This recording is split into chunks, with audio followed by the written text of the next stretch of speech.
الرحيم إنا أنزلناه في ليلة مباركة إنا كنا منذرين فيها يفرق كل أمر حكيم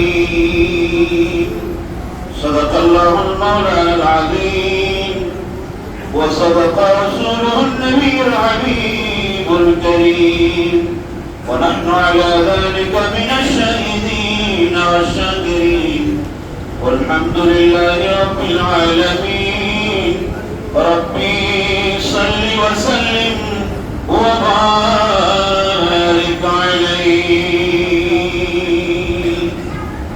معجز محترم المقام واجب الاحترام ذو المجد والاحتشام وبسطي السامعين اعظم مربيان الكرام شمرة المصلي بالدور السلام عليكم ورحمة الله وبركاته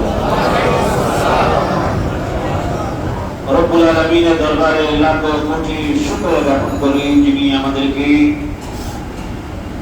মাহে শাবানের মুবারকময় বরকতময় ফজিলত ওয়ালা রাতে লাইলাতুল বারাতে আল্লাহর ঘরে এসে এশারের নামাজ লাইলাতুল বারাতের নফল নামাজ কিছুক্ষণ দরুদ সালাম মিলাদ কিয়াম জিকির আজকার দোয়া মুনাজাত করার তৌফিক দিয়েছেন ওই প্রভুর দরবারে উচ্চ আওয়াজে বলি আলহামদুলিল্লাহ সাথে সাথে তাজদার মদিনা সুরুরে কলব সিনা ফয়জে বজিনা সাহেবে মুআত্তাল বসিনা হুজুর আকা মুহাম্মদুর রাসূলুল্লাহ সাল্লাল্লাহু আলাইহি ওয়াসাল্লাম এর উপর অসংখ্য দরুদ ও সালাম প্রেরণ করি আজ লাইলাতুল বারাতের রাত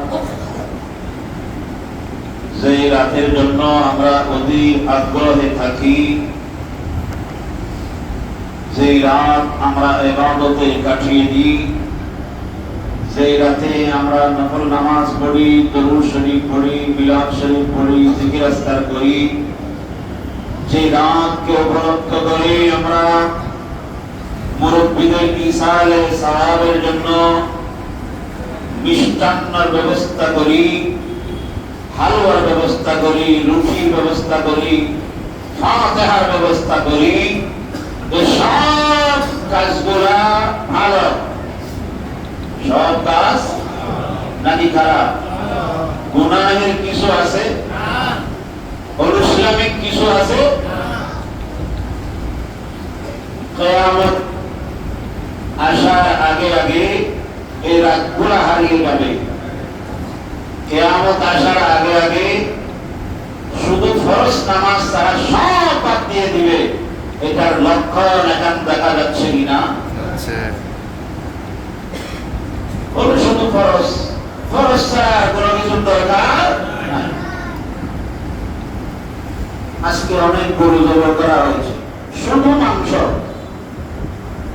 ঝুল এখানে মরিচ লবণ এগুলোর কোনো দরকার আসেনি আসেনি নাই এগুলো না হলে কি মজা হবে স্বাদ হবে নাকি শুধু মাংসটা তাই বলবেন মাংস দিয়ে মাংস খাওয়া যাবে না কি লাগবে এটার সাথে অনেক কিছু লাগবে তারপর মজা আসবে রোহানিয়ত আসবে বুঝতে পারবেন এটা কি ধরনের মজা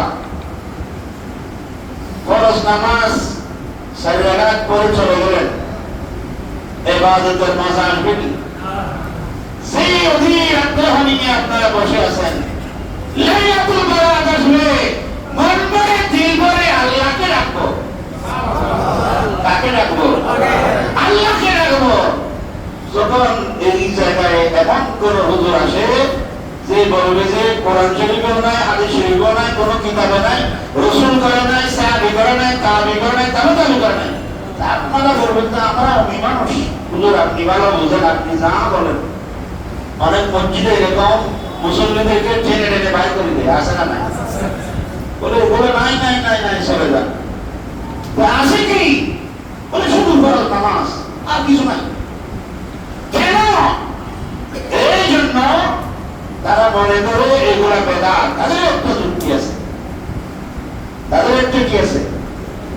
বলতেছে, আল্লাহ বলছেন যে তোমরা দেখতেছো বিধর্মীরা আমাকে মানতেছে না। কেন মানতেছে না? তাদের একটা যুক্তি আছে। তাদের একটা কি আছে? এই যে তারা মূর্তি পূজা করে, তাদের একটা যুক্তি আছে না? কি যুক্তি? বলে যে আমরা ওই ভগবানকে তো দেখি না, এটাকে ভগবানের মতো বানিয়ে তাকে আমরা কি করি? পূজা করি, তাকে সম্মান করি। তাদের একটা কি আছে? যুক্তি আছে। নাইলে এগুলো মানুষে করতো না। বটগাছ দেখলে ওগুলোকে এটাকে আমরা পূজা করি, আগুন সামনে রেখে এটাকে কি করে? তাদের একটা যুক্তি। কি যুক্তি? ওই আগুনকে এজন্য পূজা করি, আগুন যেন আমাদেরকে না জ্বালায়। সারা জীবন আগুনকে পূজা করলো, আগুন সামান্য পরিমাণ আপনাকে পার্সোনালি করবেনি। একটু করে আচ্ছা এতদিন পূজা করছো, একটু করে কম জ্বালাই, এরকম নেই। আগুনে বললে সে সারবেনি, সারবে না। কিন্তু এমন নদী আছে আল্লাহর ওলিরা, আল্লাহর খাঁটি বান্দা যখন আগুনে পড়েছে আগুন জ্বালাইতে পারে না, কারণ তারা কার ইবাদত করে? আগুনকে যে সৃষ্টি করেছে তার ইবাদত যারা করবে তাদেরকে কখনো আগুন জ্বালাইতে পারে না। আগুনের এমন শক্তি হয় নাই তাদেরকে জ্বালাবে। ঠিক সেরকম ইব্রাহিম আলাইহিস সালামকেও ফেলেছিল, জ্বালাইতে পারছে? খাজা ওসমান হারুনি, গরিব নওয়াজের পীর সাহেব, উনি একবার জঙ্গলে গিয়েছে, দেখতেছে অনেকে এখানে আগুনকে পূজা করে। জিজ্ঞেস করলে আপনি কয়দিন ধরে পূজা করেন? বলে আমি 70 বছর, আরেকজন 50 বছর, আরেকজন 40 বছর। বলে একটু খেয়াল করে দেখুন তো, আঙ্গুল দিয়ে দেখুন তো, এত বছর ধরে পূজা করতেছেন, একটু আঙ্গুল ডুবে দেন, আগুন জ্বালাবেন, আগুন তো জ্বালাবেন। এত বছর পূজা করে আপনি, আমি যদি আগুনের ভিতরে ঢুকে আবার চলে আসি, আপনারা আমি যেটা বলি সেটা মানবেন? হ্যাঁ হ্যাঁ অবশ্যই মানবো। বিশাল আপনি কোন দাও দাও করে জ্বলছে, তাদের একটা ছোট্ট বাচ্চা করে নিয়ে উনি ছুটে গেছেন আগুনের মধ্যে। কিছুক্ষণ থাকার পরে ওখান থেকে আবার চলে আসলেন, এসে তাদের বাচ্চা তাদেরকে বোঝাই দিলেন, সবাই আগুনের সেজদা বাদ দিয়ে, আগুনকে পূজা করা বাদ দিয়ে হযরতে খাজা ওসমান হারুনিকে সেজদা দিয়ে দিলেন। নাউযুবিল্লাহ। কি বলে হায় হায় হায় কি করছো? সেজদা তো করবার পাত্র যিনি পরাক্রমশালী, যিনি আমাদের খালেক মালিক, তাকে আসো, আমি যাকে সেজদা করি তোমরাও তাকে সেজদা করো। হাজার বছর যদি এই আগুনকে তোমরা পূজা করো, অর্চনা করো, সম্মান করো, সেজদা করো, আগুন কিছুই তোমাদেরকে ছাড় দিবে না, কিছুই করতে পারবে না। এই আগুনের খালেক যিনি, তাকে তোমরাও মানো, আমিও মানি। আসো, আমার মতো করে যদি তোমরা মানো তাহলে রব্বুল আলামিন তোমাদেরকে আগুন থেকে বাঁচাইতে পারবে। দেখুন হযরত খাজা ওসমান হারুনি তাদেরকে মুসলমান বানাইয়া দিলেন, এরপরে তাদেরকে নামাজের শিক্ষা দিলেন। শুধু ফরজ নয়, সুন্নতও আছে না নাই? নফল নামাজও আছে না নাই? দরুদ শরীফের শিক্ষা দিলেন, কোরআন শরীফের শিক্ষা দিলেন, জিকির আজকারের শিক্ষা দিলেন, প্রত্যেক নামাজের পরে তাসবিহর শিক্ষা দিলেন। বিভিন্ন তরিকায় বিভিন্ন পীর সাহেবদের বিভিন্ন তাসবিহ আছে না নাই? যদি বলি ফরজ নামাজ পড়ে চলে যাব আর কিছুই লাগবে না, তাহলে আপনি রূহানিয়ত পাবেন না। এই রূহানিয়ত পেতে হলে, কলবের চক্ষু খুলতে হলে, হক্কানি রব্বানি আল্লাহর ওলির হাতে যদি বায়াত গ্রহণ করেন, আপনার কলবের চোখ তারা খুলে দিতে পারবে। অনেক বন্ধ আছে না নাই? আছে।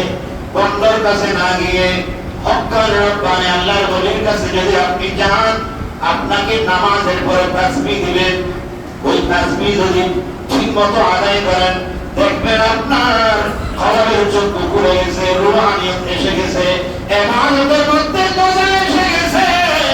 আপনি যখন মুসাল্লা থেকে চাই নামাজ থেকে আপনার উঠতে মন চাইবে না। সুবহানাল্লাহ। এটা হলো ইবাদতের মজা। ইবাদতের মজা, ইবাদতের মজা যারা বুঝে না তারাই শুধু পরস্পর চলে যায়। যারা ইবাদতের মজা বুঝেছে তারা ফরজ করে, সুন্নাত করে, নফল করে, দোয়া করে, জিকির আজকার করে, তাসবিহ তাহলিল পড়ে, দরুদ শরীফ পড়ে, কোরআন তিলাওয়াত করে, যতই করে ততই ভালো লাগে। সুবহানাল্লাহ। সেই কারণে আমরা বলি লাইলাতুল বারাত যখন আসে, আপনি এশারের নামাজ পড়লেন, সুন্নত নামাজ পড়লেন, নফল নামাজ পড়লেন, এরপরে 12 রাকাত কিসের নামাজ পড়লেন? লাইলাতুল বারাতের নামাজ পড়লেন। এরপরে আপনি অন্যান্য ইবাদত করলেন। ভোর রাতে যদি তাহাজ্জুদের টাইমে তাহাজ্জুদ নামাজ পড়েন, তাহাজ্জুদ নামাজ পড়ে এরপরে 3 রাকাত বিতির আপনি পড়বেন। এরপরে আপনি ফজর পর্যন্ত না ঘুমিয়ে ফজরের নামাজ জামাতে পড়বেন। ফজরের নামাজ জামাতে পড়ে সূর্য ওঠা পর্যন্ত আল্লাহর দরবারে মুনাজাত করতে থাকবেন। রব্বুল আলামিন আপনি যা চাইবেন তাই দান করবে।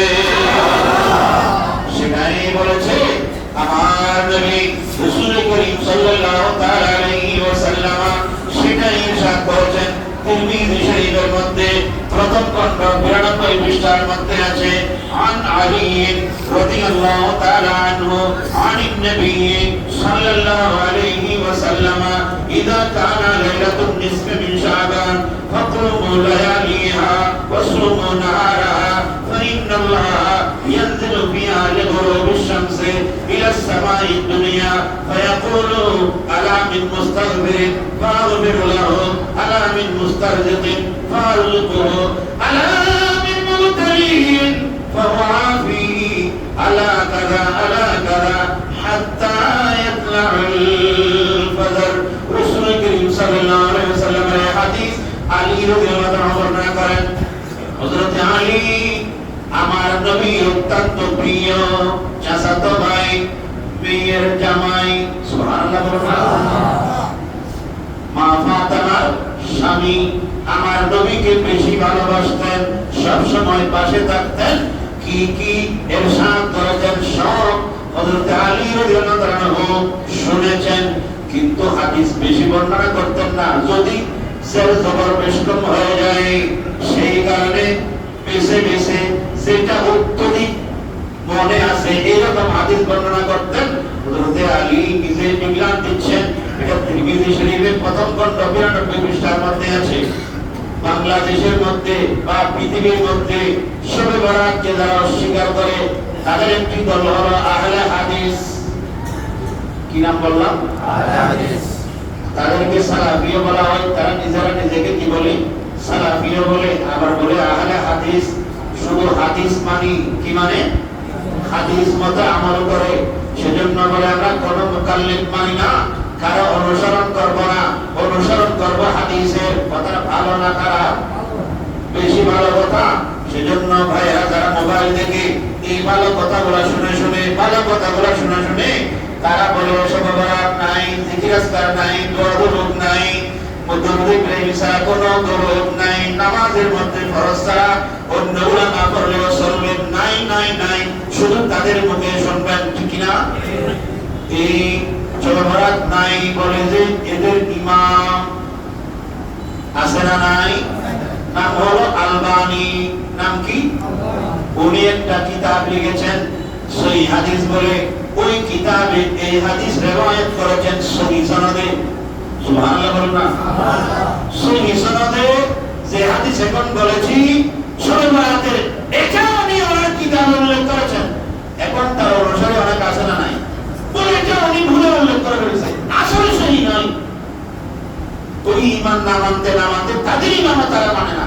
তাদের মতে হলে মানে, মতে না হলে মানে না। দেখেন এই হাদিস ওনার কিতাবে আছে। তারা বলে যদিও উনি হাসান লিগাইরিহি হাসান লিজাতি সহিহ বলেছেন, কিন্তু এটা উনি ভুল উল্লেখ করে ফেলেছেন।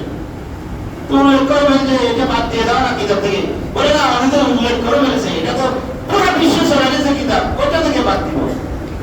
তাহলে বোঝা যায় সবে বরাত আছে না নাই? লাইলাতুল নিসফি মিন শাবান আছে না নাই? এই তিরমিজি শরীফের সহিহ হাদিস এটা। হযরত আলী বলেন ইযা কানা লাইলাতুল নিসফি শাবান, বলে শাবানের মধ্যবর্তী রাত যখন আসে, ফাকুমু লিয়ালিহা, তোমরা সারা রাত ঘুমাইও না, নির্ঘুম কাটিয়ে দাও, ঘুমো, জাগ্রত থাকো। কেননা ওয়াসুমু নাহারা, দিনের মধ্যে তোমরা রোজা রাখো। সুবহানাল্লাহ। তাই আজকে বলছে বিভিন্ন মোবাইলের মাধ্যমে আপনারা দেখেছেন, আজকে বলছে বলে সবে বরাতে যদি কেউ রোজা রাখে সেটা বড় গুনাহ। এমনি শাবান মাসে রোজা রাখা পুরানা সওয়াব, ওই সবে বরাতে রাখিও না, এটা বড় গুনাহ। সমস্ত রাত নষ্ট করার জন্য লেখাই একটা আমল, এটা বলে নষ্ট হয়ে গেল। নষ্ট কি আছে? রোজা রাখা অন্য সওয়াব। কেউ রোজা রাখলো বলে না না না কাজটা নাই, তো এটা আসলে কেমনে তোমাদের কিতাবে? নিশ্চয় সেটা হাদিসে আছে, সুমু নাহারা, দিনের মধ্যে রোজা রাখো।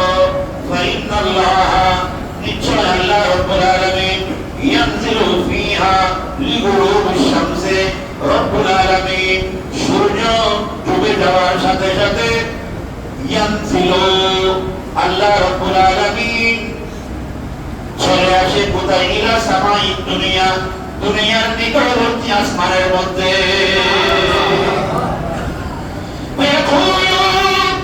আল্লাহ বলতে থাকে আলামিন মুস্তাগফিরিন ফাগফির লাহু, হে আমার বান্দা কে আছো গুনাহ ক্ষমা চাওয়ার জন্য?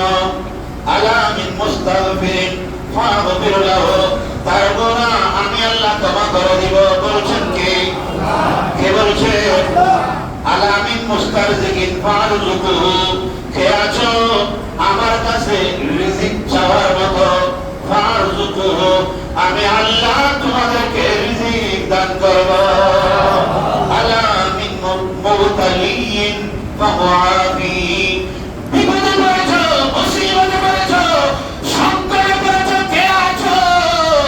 আজকে আমি আল্লাহকে বলো, আমি আল্লাহ তোমাদের বিপদ উদ্ধার করে দিব। আলা কাদা আলা কাদা, এইভাবে রব্বুল আলামিন বলতেই থাকে বলতেই থাকে, হাত্তা ইয়াতলাউল ফজর, ফজর অর্থাৎ সূর্য ওঠার আগে পর্যন্ত রব্বুল আলামিন বান্দাদেরকে এইভাবে বলতে থাকে।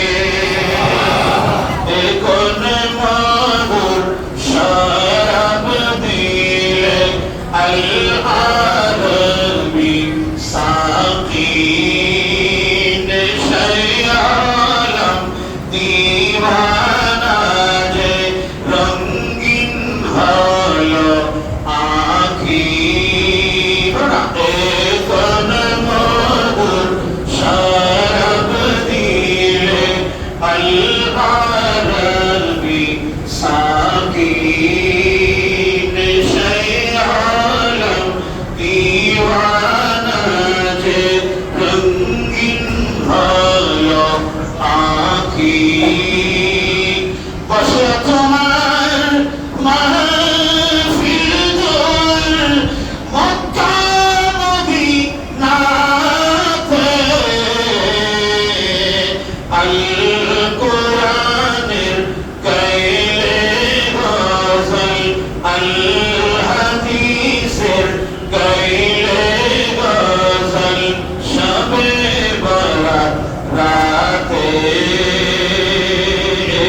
কোন মধুর শরাব দিলে আল-আরবি সাকিন, শায়ালাম দিওয়ানা যে রঙিন হলো আঁখি। কহিদেই সিরাজি নিয়ে ডাকলে সবাই ছাড়ে প্রিয়ে, নিখিল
মানবী সাফি নেশে আলম দিওয়ানা যে রঙিন হলো আঁখি।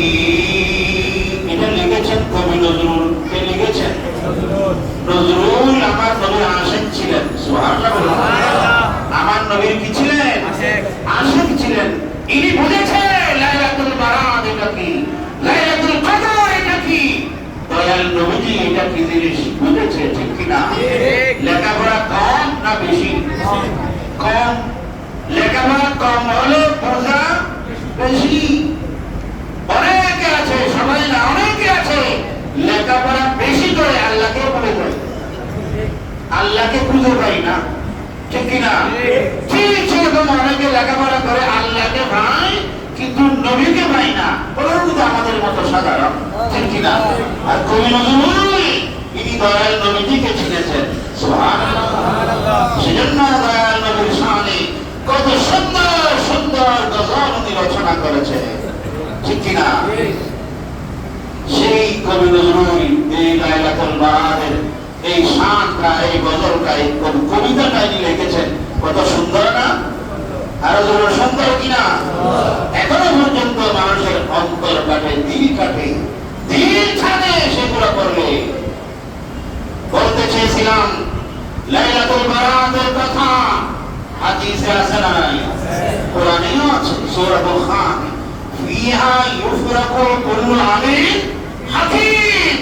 এই রাত লাইলাতুল বারাতের রাত আল্লাহ রাব্বুল আলামিন পুরা এক বছরের সমস্ত কার্যক্রমের বাজেট তৈরি করে। কি তৈরি করে? আল্লাহর কাছে বাজেট লাগে না, বান্দার কাছে না লাগে, আল্লাহর কাছে লাগে না। কি করবে না করবে সব তো আল্লাহ এলামে আছে। কি হবে না হবে সব আল্লাহ জানে কিনা? জানে। কিন্তু এই এক বছর ওই রব্বুল আলামিন ফেরেশতাদেরকে সেগুলো বন্টন করে দেন। তোর কাজ হলো কে কে মারা যাবে তাদের নাম লেখা। আর তোমার কাজ কি? বলে কে কে আগামী এক বছরের মধ্যে দুনিয়ায় আসবে সেগুলো লেখা। ফিহা ইউকুতুবু কুল্লু হালিকিন মিন বনি আদম ফি হাযিহি সানা। এই বছর বনি আদমের যারা আসবে তাদের নামগুলাই লিখিবা। ফিহা ইউকুতুবু কুল্লু মাউলুদিন ফি হাযিহি সানা। এই রাত, ওই রাত, সেই রাতে এক বছর পর্যন্ত যারা দুনিয়ায় আসবে তাদের নামগুলা লিপিবদ্ধ হয়ে যাবে। আরো জোরে বলুন সুবহানাল্লাহ। আর কারো উপর মুসিবত আসবে, কারো উপর বিপদ আসবে, কারো উপর সমস্যা হবে, সব রাত্রে লেখা হবে। রাত্রে বসে বসে যদি আল্লাহকে বলেন, আল্লাহ পুরো এক বছরে আমার উপর কোনো মুসিবত রাখিও না, কোনো বিপদ রাখিও না, আমাকে কষ্ট দিও না, আমার রিজিক বাড়িয়ে দাও। আজকে যদি আল্লাহ কবুল করে তকদির চমকিয়ে যাবে, ঠিক কিনা? ওই রাত যদি খেলায় কাটাই দিই তকদিরে যেটা লেখা হয়েছে ওটাই নাজিল হয়ে যাবে। সেজন্য এটা একটা সুবর্ণ সুযোগ উম্মতে মুহাম্মাদের জন্য। এটা বড় একটা সুযোগ আমাদের কাছে এসেছে, ঠিক কিনা? ওই রাত আমরা হেলায় কাটাবো না। এই রাত আমরা ইবাদতে, নামাজে, দুআয়, তাসবিহ, তাহলিলে, মুনাজাত, কোরআন তিলাওয়াতে কাটাইতে রাজি আছি না নাই? ইয়া নবী